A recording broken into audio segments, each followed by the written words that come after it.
Hello boys and girls, it's Thursday. Are you ready for the story today? So today I want to say a special hello to Thomasina and Anthony. Hi kids, how are you doing? So this is the last story in this book of Stories Jesus Told. So this story is called The Loving Father. Two boys lived in the country with their father. He owned a good deal of land and they were quite well off.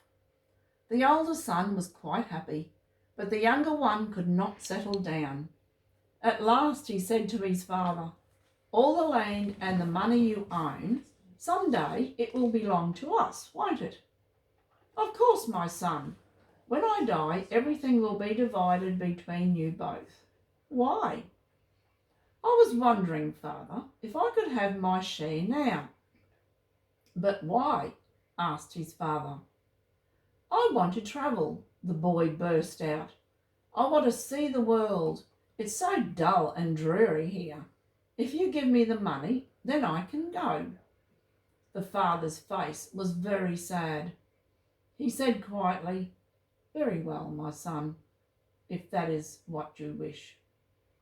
The lad was wildly excited. It seemed no time before all was settled. He received his full share from the father and said goodbye to his home and those who loved him. Standing on the flat roof of the house, the father watched him go down the road. His eyes were so misted with tears he could hardly see his son as he turned the corner. The son did not feel like crying. He felt like laughing and singing and shouting. He was going to enjoy himself. Months passed. Oh, what silly things he did.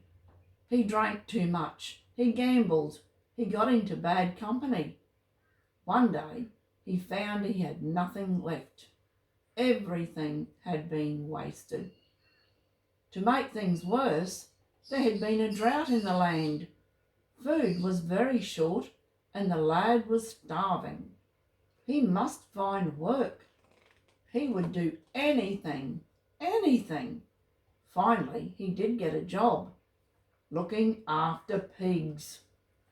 This was dreadful work for a Jewish boy. They thought pigs were unclean and should not be touched. He had no choice now. Even so, he didn't have enough food. To keep himself alive, he had to eat the acorns he gave to the pigs.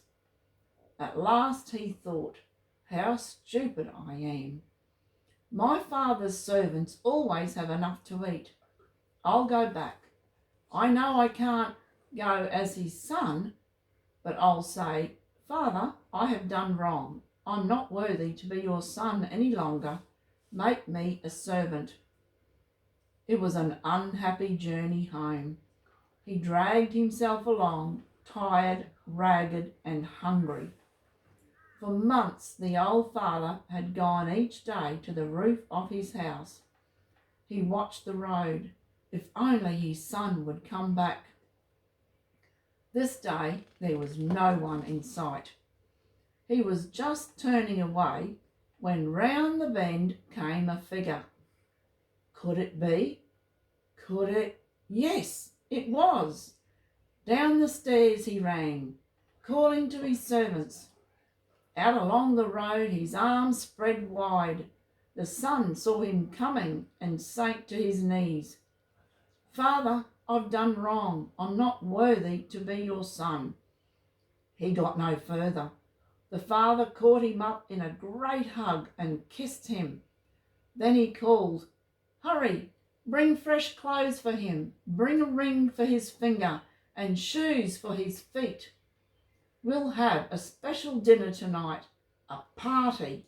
Everyone will be glad again." Tears came to the lad's eyes. His father wanted him, loved him, forgave him. There and then he promised he would do better in future. His father led him into the house.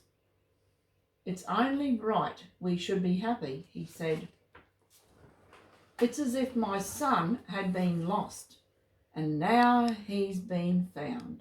Once again, he is part of the home. That father is like God, boys and girls. We all do wrong sometimes and wander away from him. But when we do right, he is waiting for our return. He loves us always. You remember that, boys and girls. We can always come back to our loving Father.